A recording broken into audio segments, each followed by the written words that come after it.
Assalamualaikum warahmatullahi wabarakatuh. Waalaikumsalam warahmatullahi wabarakatuh. Alhamdulillahi rabbil alamin. Wassalatu wassalamu ala ashrafil anbiya'i wal mursalin Sayyidina wa maulana Muhammadin wa ala alihi wa sahbihi ajma'in. Amma ba'd. Ayyuhal ikhwa wal akhwat, a'azzani wa a'azzakumullah. Saudara-saudariku yang semoga dimuliakan oleh Allah, kita bertemu kembali di malam Sabtu dalam rangka mengkaji tafsir Al-Quran menggunakan kitab tafsir Jalalain karya Imam Jalaluddin As-Suyuti dan Jalaluddin Al-Mahalli, dua imam besar ahli tafsir dan usul fiqh dan ahli hadis juga dari kalangan mazhab Syafi'i. Ya, pada pertemuan sebelumnya kita sudah sampai Ayat 21. kita udah 41 ya waktu itu ya. Iya, Tapi kemarin nggak apa-apa lah, kita sampai 38. Jadi Allah berfirman di sini, am lahum sullamun yastami'una fi falyati mustami'uhum bisultanin mubin. Apakah mereka orang-orang musyrik punya tangga menuju langit sehingga mereka bisa mendengar perkara gaib? Falyati mustami'uhum bisultanin mubin. Maka hendaknya orang yang mengaku mendengar perkara gaib tersebut mendatangkan bukti yang nyata. Artinya apakah mereka sanggup menandingi Nabi dalam hal ini? Mereka mengetahui perkara gaib sehingga menyatakan Nabi tidak mengerti perkara gaib sedangkan kami mengerti perkara gaib. Apakah mereka bisa seperti itu? Jawabannya apa? Tidak bisa ya. Am lahul banatu walakumul banun. Apakah untuk Allah anak perempuan sedangkan untuk kalian anak laki-laki? Di sini Allah ingin menyebutkan keburukan orang-orang musyrik ya. Allah katakan, apakah bagi Allah anak perempuan sedangkan bagi kalian anak laki-laki? Kenapa Allah menyatakan demikian? Karena orang-orang musyrik berpendapat bahwa para malaikat adalah anak-anak perempuan Allah. Nah, ini. Yang anehnya nih, orang-orang musyrik ini mereka anti anak perempuan, ya kan? Dianggap jenis yang paling rendah. Mereka nggak mau punya anak perempuan. Tapi anehnya mereka menyatakan Allah punya anak perempuan. Sesuatu yang mereka anggap rendah disandarkan kepada Allah. Ini aneh tidak Bapak? Aneh ya. Ini orang musyrik tuh. Karena mereka berbuat syirik, maka akal mereka terbalik. Dan memang kalau orang udah berbuat syirik, akalnya itu jadi rendah, Bapak.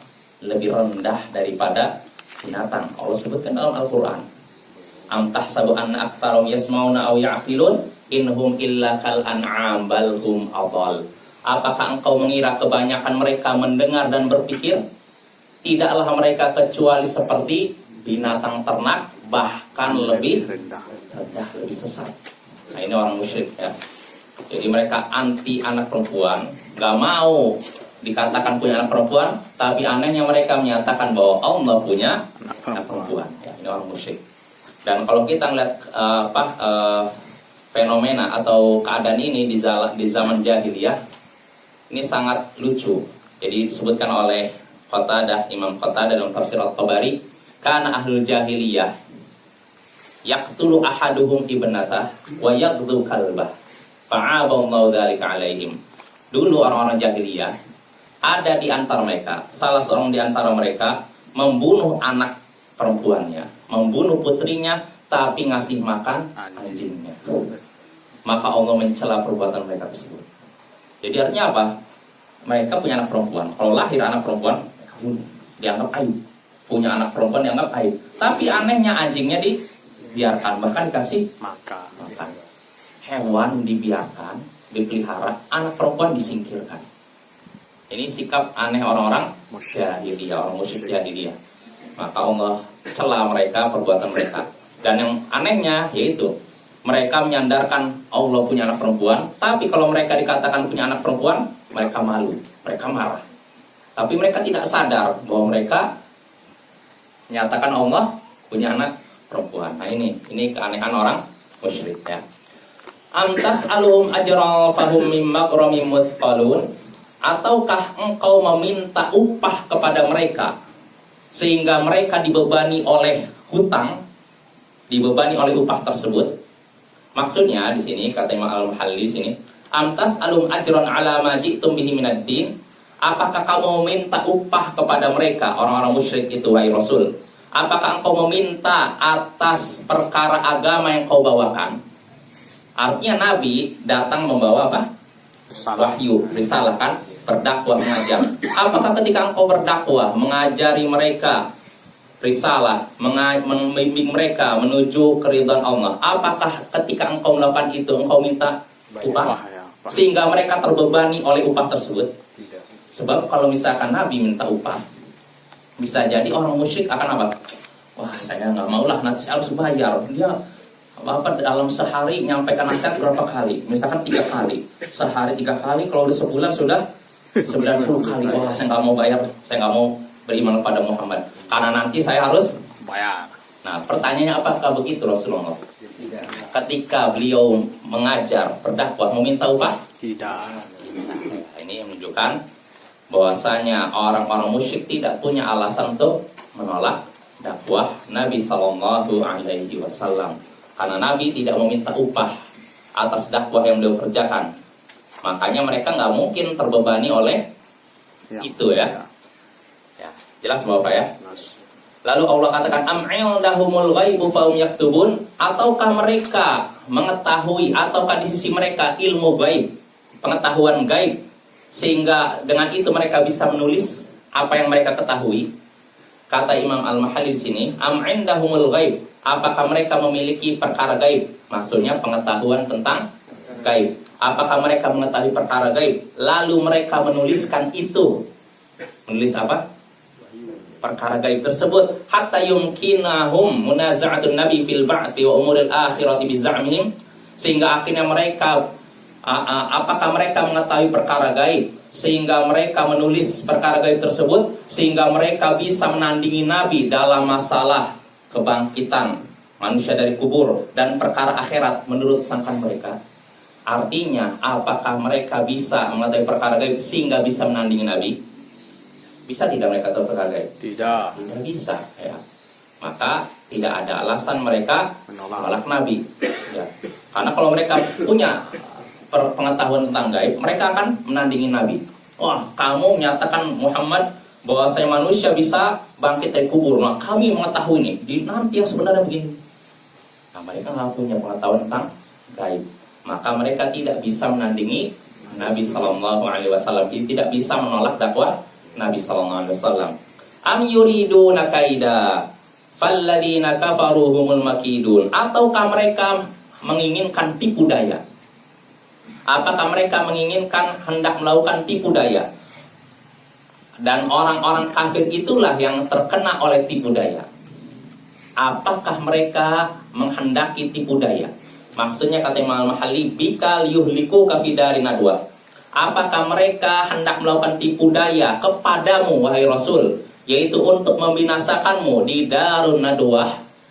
Darun Nadwah, Tempat rapatnya orang. ya, apa? Tempat rapatnya itu. Ya, dar artinya tempat, Nadwah perkumpulan, tempat perkumpulan. Ini tempat orang-orang musyrik rapat. Jadi orang musyrik Quraisy kalau ada masalah apa mereka rapatnya di Darun Nadwah. Suara. Ya, jadi ketika Nabi Sallallahu Alaihi Wasallam, ketika orang Quraisy melihat dakwah Nabi begitu berkembang pesat, tidak bisa dihentikan dengan diancam, diintimidasi, sebagian disiksa, mereka pusing. Maka mereka rapat semua untuk menyelesaikan masalah Muhammad Sallallahu Alaihi Wasallam ini. Maka disitulah mereka saling tukar pikiran. Apa yang harusnya kita lakukan kepada Muhammad ini, terhadap Muhammad ini? Ada yang mengusulkan, ya udah bagusnya kalau bagusnya Muhammad ini di penjara saja. Kalau di penjara udah selesai, dia nggak bisa dakwah, udah dakwahnya mati. Ya. Namun ada seorang tua yang tidak dikenal, Iblis mukanya terlihat berwibawa, dari Najd tuh. iya, itu nggak cocok. Nggak cocok karena kalaupun kalian penjarakan dia, nanti teman-temannya, pengikutnya akan Melepas. masuk ke penjara lalu dibebaskan lagi. Nah, dia akan bikin masalah lagi. Nah, ini jawaban orang tua yang tidak dikenal. Dan ternyata dia itu Iblis. iblis. Ya. Akhirnya yang lain, jangan yang ini. Akhirnya ada yang mengusulkan lagi, yaudah begini saja bagusnya Muhammad ini diusir aja dari kampung kita. Kalau udah diusir dari kampung kita selesai masalahnya, dakwanya akan berhenti. Namun orang tua yang nggak dikenal ini kembali berkata, wah nggak cocok ini. Karena kalau Muhammad ini diusir ke satu kampung, dia ini pintar ngomong. Katanya ini kata iblis ini yang menyamar jadi orang tua. Dia ini lisannya manis katanya, bisa mempengaruhi orang sehingga akhirnya bisa jadi kalau dia diusir suatu kampung, orang di kampung itu akan Ikut. mengikuti Muhammad lalu bergerak menuju kalian lalu menghabisi kalian. Cari yang lain, usul yang lain. Gila. Usul terakhir gila. Iya, akhirnya mereka mikir lagi apa ya. Sampai akhirnya Abu Jahal mengusulkan, udah begini aja lah, bagusnya kita ini aja kumpulkan beberapa pemuda dari setiap suku, setiap kabilah, lalu menebas Muhammad sekali tebasan. Serentak ya. Iya, karena kalau yang menebasnya rame-rame, nanti keluarganya, sukunya Muhammad tidak sanggup membalas karena bunuh banyak kan. Ya. Akhirnya mau tidak mau mereka cuma minta Denda. denda ganti rugi. Ganti rugi. Nah, kata iblis ini nggak cocok nih. Ini pendapatnya cocok. Baik. Akhirnya mereka setuju. Nah, mereka pun menyiapkan, sudah direncanakan nanti tanggal segini, jam segini, semua pemuda, beberapa pemuda yang diutus ini bergerak menuju rumah Muhammad SAW untuk menebas. Nah, mereka sudah keluar, akhirnya sudah dinanti tengah malam ya. Mereka bergerak menanti munculnya Rasulullah SAW dari rumah beliau. Nah, disitulah turun wahyu menyuruh beliau untuk apa? Hijrah. Hijrah ke Madinah. Nah, sebelum pergi, beliau pesan kepada Ali, Ali, ini saya punya amanah, titipan, amanat. Kamu sampaikan kepada pemiliknya. Lihatlah, hadirin, Rasulullah ketika dapat amanah, beliau tidak pergi begitu saja. Beliau tetap tunaikan amanah tersebut. Jadi jangan mentang-mentang, ya saya kan dalam kondisi terdesak, lah bawa aja. Enggak, beliau punya amanah. Artinya gini, uniknya orang kafir Quraisy, walaupun mereka memusuhi Nabi, tapi kalau mereka butuh sesuatu, nih Muhammad saya nitip ini, nanti sampaikan, atau ini saya titip, nanti kalau saya pulang dari safar, saya ambil lagi. Jelas Bapak? Karena tahu bahwa Rasulullah itu orang yang amanah, dipercaya. Jadi walaupun dimusuhi, tapi tetap dibutuhkan. Inilah orang musyrik anehnya ya. Walaupun mereka memusuhi Nabi, tapi mereka juga membutuhkan Nabi Muhammad SAW. Nah, akhirnya Rasulullah nitip pada Ali ini, tolong ini, wattashik bi burdayil ahdor, dan kamu juga tidur di burdahku yang warna hijau. Karena tidak akan sampai kepadamu apa yang membahayakanmu. Artinya nggak usah khawatir kamu dibunuh. Dan ini Ali ketika bersedia menggantikan Nabi, tidur di tempat Nabi, memakai baju Nabi. Resikonya apa? Mati kan? Iya. Karena ketika kau Quraisy lihat, nah ini lagi tidur nih. Nah, ternyata masih buka Ali kan? Salah sasaran. Nah, tapi lihat Ali bin Abi Thalib ini juga seorang sahabat Nabi yang istimewa. Di usianya masih muda dia berani. Makanya wajar kalau dia termasuk orang yang dijamin Masuk surga. dalam keadaan masih hidup. Karena dia sangat berani. Dia sahabat Nabi yang paling muda ketika masuk Islam. Berani juga dia menggantikan Nabi ketika dia menghijrah. Nah, akhirnya Ali disuruh tidur di tempat beliau, memakai pakaian beliau, dan kemudian Rasulullah SAW pun keluar bersama Abu Bakar dari rumah. Nah, Nggak ada yang lihat. namun ketika itu Allah menjadikan para pemuda yang sudah menanti depan rumah ngantuk. Nah, jadi ketika itu Nabi langsung mengambil Debu. Pasir. pasir, lalu waja'alna min baini aydihim sadda wa min khalfihim saddan fa'aghshaynahum fahum la yubsirun. Kami jadikan di hadapan mereka penghalang dan di belakang mereka penghalang, lalu kami tutupi penglihatan mereka sehingga mereka tidak bisa melihat. Lalu Nabi pasir ini diletakkan di kepala mereka dan mereka tidur berdiri. Oh. Bisa tidak tidur berdiri? Bisa. Ada orang yang sanggup. Tentara biasanya gitu. Kalau saking ngantuk mereka tidur gitu.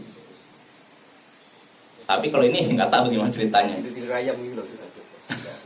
Tidur nyenyak. Jadi ketika Nabi keluar benar-benar nggak ini. Mereka nggak sadar. Tidur nyenyak, Nabi langsung naruh di kepala mereka pasir, lalu beliau pergi bersama Abu Bakar menuju Madinah. Setelah Nabi bergerak jauh, sudah meninggalkan Madinah sedemikian lama, barulah Kak. kayak Mekah menuju Madinah, barulah para pemuda itu kaget bangun. Mana Muhammad? Dan mereka bingung. Loh kok ada pasir? Dan mereka masuk hendak menebas orang yang ada dalam. Dan pas dibuka, Ali bin Abi Thalib. Di mana Muhammad? Oh, saya nggak tahu, dipukul. Waduh, mana Muhammad? Tahu. Nah ini lihat tuh. Nah ini Bapak, jadi orang kafir Quraisy ketika itu sudah hendak membuat makar, tipu daya terhadap Nabi Muhammad, yaitu ketika mereka berkumpul di Darun Nadwah dalam rangka apa? Menghabisi Rasulullah SAW. Nah, menghendaki tipu daya terhadap dirimu. Falladzina kafaruhumul makidun. Akan tapi orang kafir itulah yang mendapatkan hasil dari tipu daya mereka. Ya maksudnya kata Imam Al-Mahalli al-maghlubun al-muhlikun. Justru mereka lah yang kalah dan binasa. Al-maghlubun al-muhlakun, maaf. Fahafidhahumullahu minhum. Maka Allah pun menjaga nabinya dari mereka. Tsumma ahlakahum bi Badr. Lalu Allah pun membinasakan mereka dalam perang Badar ya. Jelas Bapak ya. Jadi ketika mereka hendak membuat makar, Allah balas makar mereka.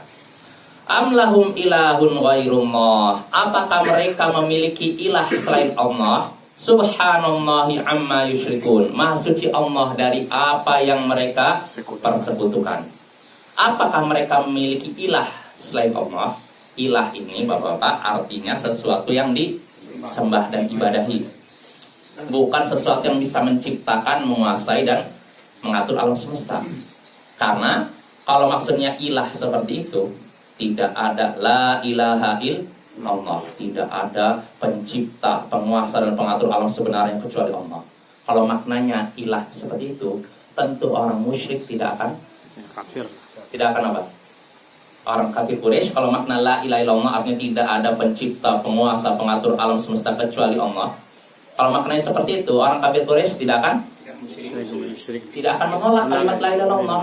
Ketika disuruh baca la ilaha illallah, oh iya la ilaha illallah. Ya mereka akan menerima, akan mengucapkan la ilaha illallah. Tapi karena makna la ilaha illallah bukan itu. La ilaha illallah artinya tidak ada yang disembah dan ibadahi dengan benar kecuali Allah. Artinya selain Allah tidak boleh diibadahi. Nah, karena maknanya seperti itu, makanya orang kafir Quraisy tidak mau mengucapkan. Paham. Nah, beda dengan sebagian orang musyrik zaman belakangan.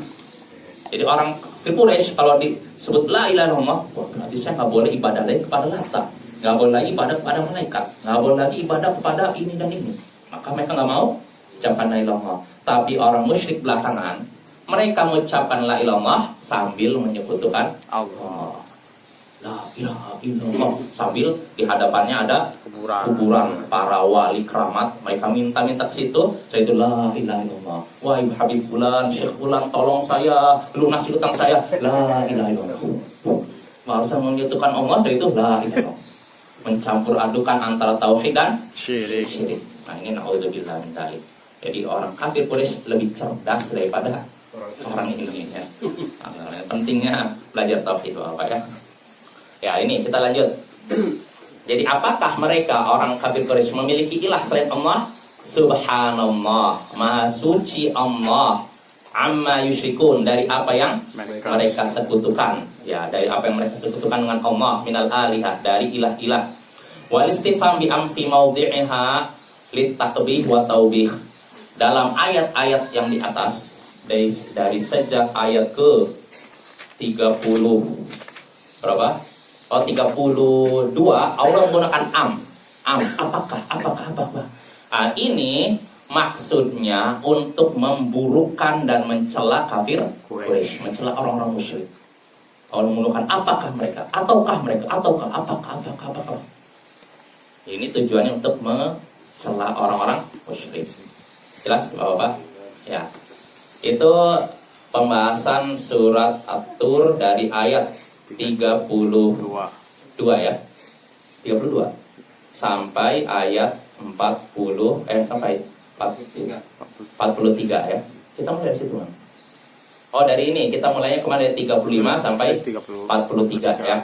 Nah, dari ayat-ayat tersebut kita bisa mengambil beberapa faedah, di antaranya batilnya kesyirikan atau batilnya penyembahan peribadatan kepada selain Allah.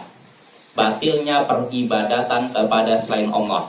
Sebab Allah mulai dari ayat yang ke-35 Allah menyebutkan kaidah pertama, Allah di sini disyariatkan membantah orang-orang musyrik. Ya, Allah menyebutkan dalam pertama kan, apakah mereka ciptakan tanpa sesuatu, atau mereka lah yang menciptakan, ataukah mereka menciptakan langit dan bumi, namun mereka tidak meyakini itu. Nah, di sini terdapat bantahan terdapat syariat atau disyariatkan membantah orang-orang sesat, bukan orang musyrik, sesat. Nah, berargumen membantah argumen orang-orang musyrik, baik dengan ini logika maupun dengan ayat-ayat Al-Quran maupun hadis Nabi. Nah, dan ini tergantung lawan yang dituju ya. Kalau orang ateis tentu saja tidak mungkin ayat Al-Quran, nggak nyambung Pak.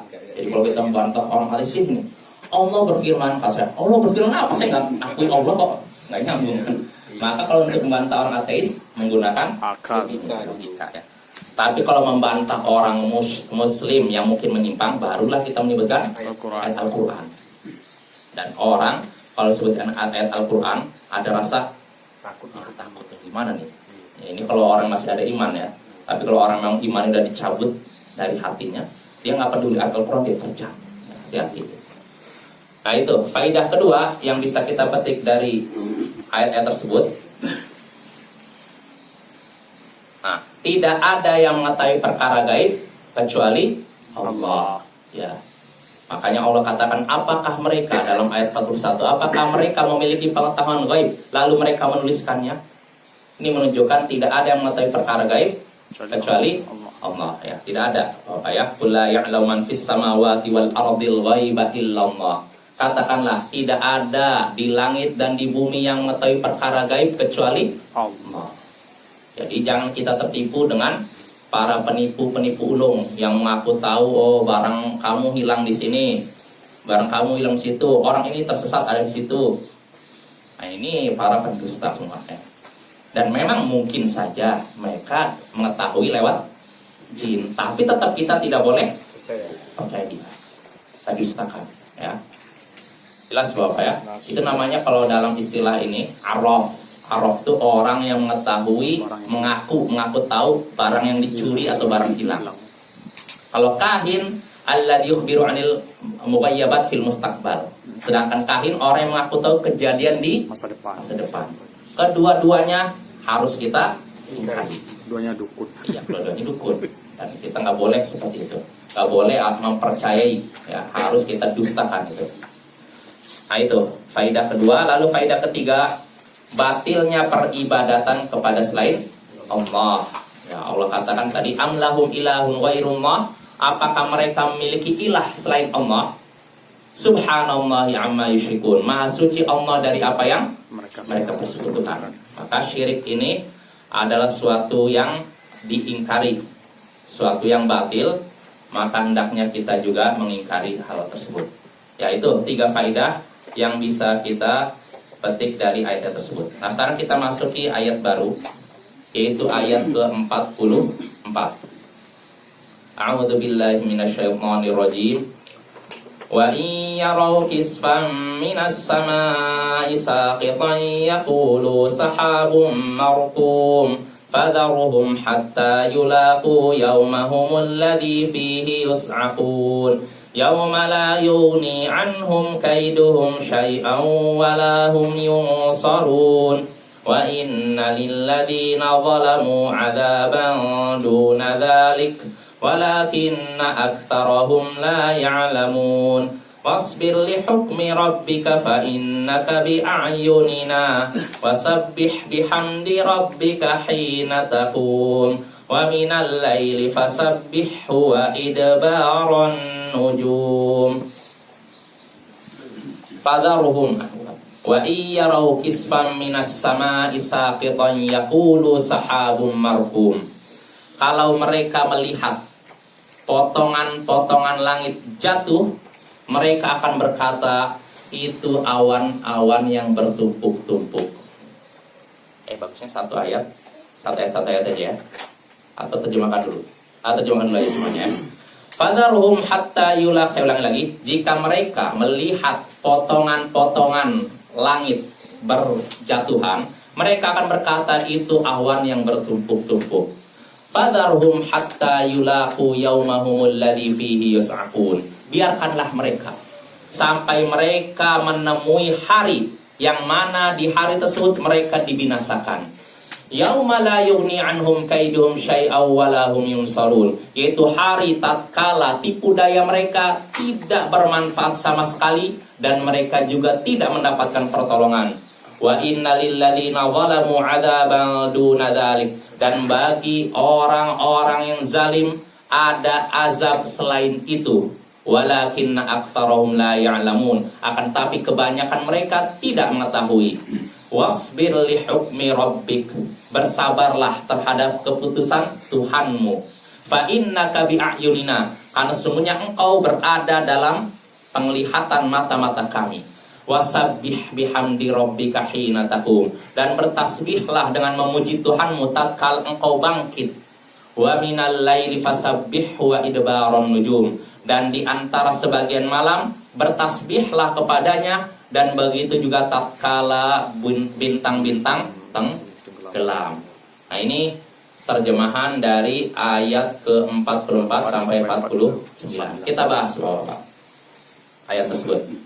Ya, di sini Allah katakan wa iyyaro kisfa minas sama'i saqitai yaqulu sahabu markum. Kalau mereka menyaksikan potongan-potongan langit berjatuhan kepada siapa? Pada mereka.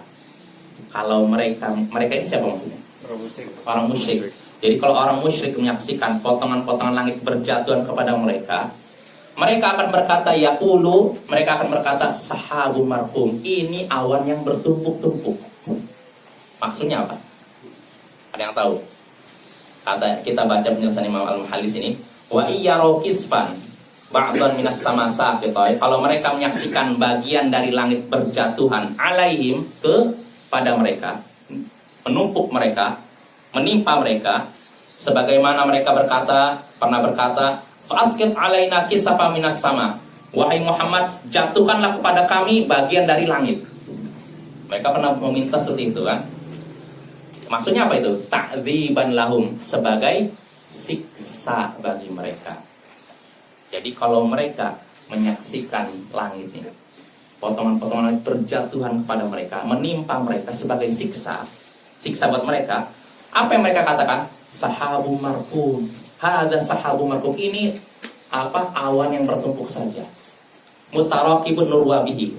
Ini cuma awan yang bertumpuk yang akan memberi kita minum. Wala yu'minun, dan mereka tidak beriman. Maksudnya apa? Ketika siksanya nyampe mereka tidak sadar bahwa itu siksa. Mereka nggak, oh ini cuma awan biasa kok jatuh pada kita. Istilahnya kalau zaman sekarang ini apa? Fenomena alam semata. Apa dosa kita? Itu fenomena alam, memang kita kebetulan ini awan ini jatuh gitu. Mereka tidak bisa ngambil pelajaran dari ini tanda-tanda kekuasaan Allah. Nah, ini orang musyrik. Jadi kalau mereka menyaksikan awan jatuh pada mereka, langit, bintang jatuh pada mereka, mereka menganggap itu bukan siksa, ini cuma fenomena alam semata. Jelas Bapak ya? Jadi orang musyrik tidak mengambil pelajaran dari siksa yang Allah kirimkan. Fadharhum. Nah, kalau orang sudah diberikan siksa tidak mau mengambil pelajaran, ini maka obat yang bagus buat mereka cuma dibinasakan saja. Makanya Allah katakan fadharhum hatta yulaqu yaumahumul ladzi fihi yus'aqun ayyamutun. Biarkan mereka sampai mereka menjumpai hari mereka, yaitu hari tatkala mereka dibinasakan. Hari apa itu? Kiamat. Hari kiamat. Biarkan aja mereka. Biarkan aja mereka mendustakan terus, menertawakanmu, mengejekmu. Nanti juga mereka akan dibinasakan di hari kiamat. Yauma la yughni anhum kaidum syai'aw wa lahum yunsarun. Seperti apa hari kiamat? Kata Allah di sini, yaitu hari tatkala tipu daya mereka tidak bermanfaat sama sekali bagi mereka, dan mereka juga tidak dapat pertolongan. Ya. Wa yamna'una minal 'adzab fil akhirah. Jadi orang kafir Quraisy, mereka punya tipu daya tidak? Punya. Punya kan? Mereka ingin membunuh Nabi, mereka ingin mau fitnah Nabi. Nah, tipu daya mereka ini nanti kalau di hari kiamat tidak bermanfaat. Mereka juga tidak akan dapat pertolongan yang menghalangi mereka dari siksa di akhirat. Nah, ini maksudnya. Wa inna lilladzina zalamu 'adzaban duna dzalik. Dan bagi orang-orang zalim itu ada azab selain itu. Bagi orang-orang zalim itu, zalim ini siapa maksudnya? Siapa orang zalim ini? Orang kafir musyrik Quraisy. Jadi orang musyrik Quraisy ini orang zalim. Kenapa? Bikufrihim, karena kekafiran Mereka. Jadi Bapak-bapak, yang namanya zalim ini umum. Zalim itu kan secara bahasa wad'u syai' fi ghairi mahalli. Iya. Menempatkan sesuatu bukan Pada tempatnya. pada tempatnya. Ya, jadi kita dengan peci ini ditempatkan di kaki. Benar tidak? Namanya zalim kan? Menempatkan sesuatu bukan pada tempatnya. Nah, ketika seorang berbuat kafir, zalim tidak? Kezaliman. Zalim kan? Allah menciptakan dia supaya beriman kepadanya, malah dia kafir. Allah menciptakan dia supaya mengesahkannya, malah dia berbuat syirik. Berarti zalim tidak? Zalim. Dia sudah menempatkan dirinya bukan pada tempatnya. Ya? Iya, kezaliman yang besar bahkan kan? Nah itu, makanya di sini kan Allah katakan sesungguhnya bagi orang-orang zalim itu, yaitu zalim gara-gara kemusyrikan mereka dan kafiran mereka.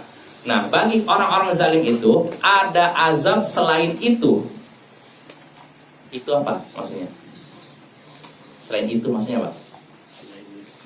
Selain yang tadi itu ya. Jadi kata Imam Al-Khalifid dunia, bagi orang-orang zalim itu ada azab selain itu di dunia. Qabla mautim, sebelum kematian mereka. Apa itu? Fa'udzibu bil ju', mereka disiksa dengan kelaparan. Wal qahat, kemarau panjang. Sab'a sinin, selama 7 tahun. Wabil qatli yauma badr, dan mereka juga disiksa dengan dibunuh di perang Badar. Ya itu. Walakinna aktsarahum la ya'lamun. Jadi bagi mereka ada azab selain itu, akan tapi kebanyakan mereka tidak tahu. Tidak tahu apa? Al-'adzabu yanzilu bihim, tidak tahu bahwa azab sebenarnya Setelah menimpa mereka. menimpa mereka. Nah ini orang musyrik, orang kafir kadang disiksa oleh Allah, nggak sadar bahwa mereka disiksa. Nah ini juga peringatan bagi kita Bapak. Jadi kalau kita dapat musibah, hendaknya kita langsung Introspeksi diri. introspeksi diri. Aku sadar ini ada salah nggak saya dosa apa saya selama ini. Ya. Dan saya yakin selain Nabi tentu saja punya dosa kan. Maka kalau kita kena musibah pasti karena dosa. Ya kecuali kalau seorang benar-benar nggak punya dosa, berarti kalau kena musibah tujuannya untuk apa? Mengangkat derajat. Nah, tapi selain Nabi punya dosa, maka ketika dikasih musibah dosanya dihapuskan plus diangkat derajat. Apa ya? Nah, maka yang disebutkan oleh seorang ulama salaf, saya lupa kalau ingat siapa dia. Jadi ada seorang ulama salaf didatangi seorang orang jahil. Jadi orang jahil mencela, habis-habisan di muka orang ulama ini, ulama salaf ini. Akhirnya ulama salaf masuk ke dalam, gara-gara dosa saya. Ini gara-gara dosa saya. Jadi dia nggak marahi orang bodoh itu, malah marahi dirinya sendiri gara-gara kesalahan saya, gara-gara dosa saya. Karena kalau bukan karena dosa saya, nggak mungkin saya dibeginikan. Jelas Bapak ya. Jadi ya bisa jadi perlakuan yang menyakitkan, atau musibah berupa penyakit, atau bencana alam, atau ditipu orang mungkin kita, atau dizalimi seorang, difitnah seorang, bisa jadi juga karena dosa kita. Tapi perlu kita ketahui semua itu ada hikmahnya, ada manfaatnya untuk diri kita. Ya karena kita kan punya dosa, dan cara Allah menghapus dosa kita diantaranya dengan itu. Ya sebenarnya ada untungnya juga. Maka kalau kita diantara kita ada yang difitnah, ditipu, tenang saja, karena itu sebenarnya baik buat kita. Cuma kadang kita lebih mendahulukan apa? Emosi. Jadi kalau udah marah dulu, wah caci maki gini, nanti setelah berapa hari baru, kenapa saya nggak sabar? Sebenarnya ini baik buat saya. Dan memang sebenarnya yang namanya sabar itu, tatkala pahala sabar itu hanya didapatkan ketika pertama kali terjadi. Makanya disebutkan dalam Sahih Bukhari, Muslim, Nabi SAW suatu hari melewati kuburan. Di situ ada seorang wanita menangis di samping kuburan. Dia menangisi putranya yang meninggal itu. Maka Rasulullah SAW menasihati dia, ittaqillah wasbir. Bertakwalah engkau kepada Allah dan bersabarlah. Nasihatnya baik tidak? Baik. Baik kan? Bertakwalah engkau kepada Allah, bersabarlah. Jangan nangis begitu. Namun apa reaksi wanita ini? Ilaika anni, menjauhlah engkau dariku. Fa innaka lam tusabi musibati. Karena sesungguhnya engkau tidak mendapatkan musibah Yang seperti yang tempat yang itu. kurasakan. Kamu nyuruh sabar-sabar, kamu gak merasakan musibah yang saya rasakan. Pergi, menjauhlah engkau dariku. Nah, wanita ini tidak sadar. Yang nasihati dia Nabi. Rasulullah SAW. Ya Nabi juga nggak emosi juga. Kamu ini kurang ajar ya nggak? Nabi juga gitu. Lewat. Nah ini sikap hikmahnya seorang guru ya, seorang muallim, seorang murabbi pendidik. Jadi ketika nyaksikan muridnya gitu nggak langsung ngamuk, ya udahlah, nggak ditanggapin. Nah ketika Nabi pergi, barulah ada orang yang tahu itu tuh Rasulullah. Kagetlah wanita itu. Oh, saya sudah mengusir Nabi. seorang nabi, seorang rasul. Akhirnya dia pun datang ke rumah Nabi. Falam tajid indahu bawabin, dan dia tidak mendapati di depan pintu rumah Nabi seorang penjaga pun. Artinya inilah Nabi dia, seorang pemimpin umat tapi tidak ada Bodi kuat. penjaganya. Seperti biasa, tidak ada pengawal. Bodi kuat ya. Iya. Dekat. Akhirnya dia mengucapkan salam, lalu setelah itu dia menyatakan lam a'rif, aku tidak mengenalmu wahai Rasul. Artinya aku minta maaf, nggak sengaja nih, aku nggak kenal kamu, makanya aku caci maki anda gitu. Namun kata Nabi apa? Innamas sabru 'inda sadmatil ula. Sesungguhnya pahala kesabaran itu didapatkan ketika pertama kali terjadi musibah, guncangan. Tatkala pertama kali terjadi guncangan. Artinya kalau ada seorang misalkan mengalami musibah, kehilangan orang yang ia cintai, atau kehilangan harta, ditipu, difitnah, dibohongi orang, lalu dia tahan lisannya untuk tidak berkeluh kesah, menahan hatinya untuk tidak marah, menahan anggota badannya untuk tidak melakukan perbuatan yang murka Allah.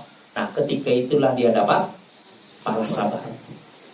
Nah, tapi kalau misalkan seorang di saat sekarang misalkan mengalami musibah, ada orang tuanya yang meninggal, atau dia tahu sekarang ini dia ditipu oleh orang, jutaan rupiah melayang. Nah, setelah itu dia bilang kurang ajar, teriak-teriak di mana? Ini gini. Nanti setelah 2 hari 3 hari, saya sabar. Dapat pahala. Tidak ada. Ada apa? Nah, mau dapat pahala sabar ketika pertama kali terjadi langsung tahan ini. Nah, itu dapat pahala. Tapi kalau sudah 2 hari 3 hari baru tahan, ya udah lewat. Kalau sebaliknya Ustaz, ketika terjadi peristiwa itu sabar, tapi 2 hari 5 hari kemudian Baru marah. Kesan marah, cerita ini. Nah, itu khawatirnya menghapus pahala sabar. Makanya harus tahan. Makanya sabar itu memang sepanjang masa. Jadi seorang muslim nggak ada istilah sabar itu ada batasnya, nggak ada. Sabar nggak ada batasnya. Iya. Sebagaimana pahala sabar pun tidak Terbatas. ya, innama yuwaffas sabiru na ajrahum bighairi hisab. Sesungguhnya orang-orang sabar dibalas dengan balasan yang tanpa batas. Ya. Tapi bagaimana kalau dalam hati kita menggerutu apa gitu kan? Berusaha dilawan. Kadang ya kita manusiawi kan, kadang marah atau apa. Keluarkan gitu. Iya, kita berusaha melawan, Kak. Saya berusaha untuk ikhlas, mengharapkan pahala dari Allah. Itu makanya artinya ya itulah seorang muslim itu salamatus sadr, berusaha untuk hatinya itu bersih dari rasa benci, dengki, dendam kepada saudara seiman.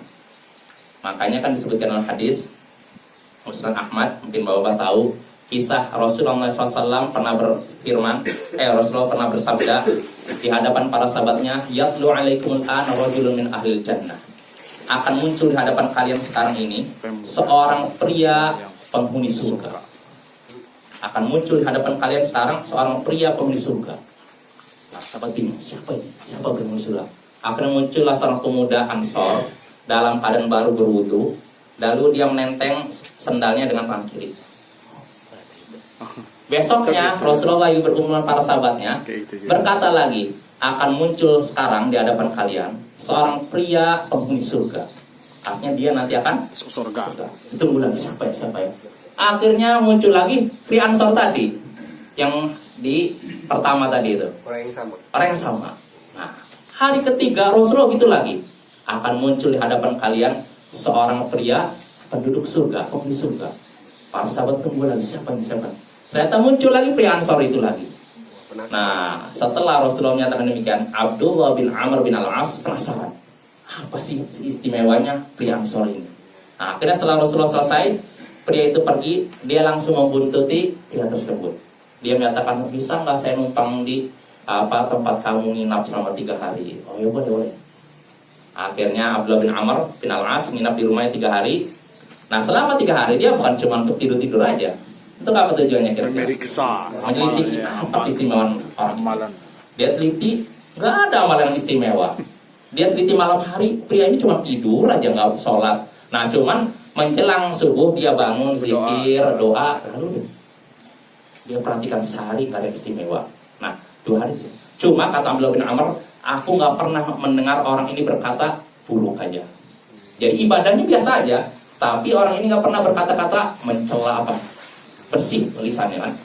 Nah, sampai 3 hari akhirnya nggak ada juga keistimewaan ini. Nah, akhirnya rasa penasarannya muncak kan Abdullah bin Amr al-As. Akhirnya dia pun ngomong kepada pria ini, wahai saudaraku, saya mendengar Rasulullah berkata tentang dirimu, akan muncul di hadapan kalian seorang pria penghuni surga. Lalu yang muncul adalah dirimu. Sampai 3 kali. Lantas apa rahasianya engkau bisa seperti itu? Maka jawaban pria Ansor ini apa? Pria Ansor ini, mahwa illa marai. Tidak ada keistimewaanku kecuali seperti yang kau lihat. Ya itu aja saya, nggak ada lebih saya. Akhirnya, oh yaudahlah, pamit. Nah, setelah dia pamit, dipanggillah oleh pria Ansor ini. Tidak ada apa amalan yang aku lakukan kecuali yang kau lihat. Hanya saja aku tidak pernah menyimpan hasad kepada saudara sesama muslim. Ah, iya. Pak Ustaz, Hah? kalau kita mendongkol sama orang itu kan kita berdosa Pak Ustaz. Mendongkol karena apa, Pak? Ya, dulu kan sudah saya bilang sama Pak Ustaz kan. Enggak, sebenarnya kalau mendongkol dalam artian karena orang tersebut melakukan pelanggaran dalam syariat nggak tercela juga, Pak. Tapi kalau semata-mata dongkol, artinya masalah dunia, masalah apa, nggak sesuai dengan selera kita, ya mungkin. Enggak, kita dulu tuh enggak masalah dunia Pak Ustaz. Karena mungkin dalam keadaan puasa itu kan. Iya.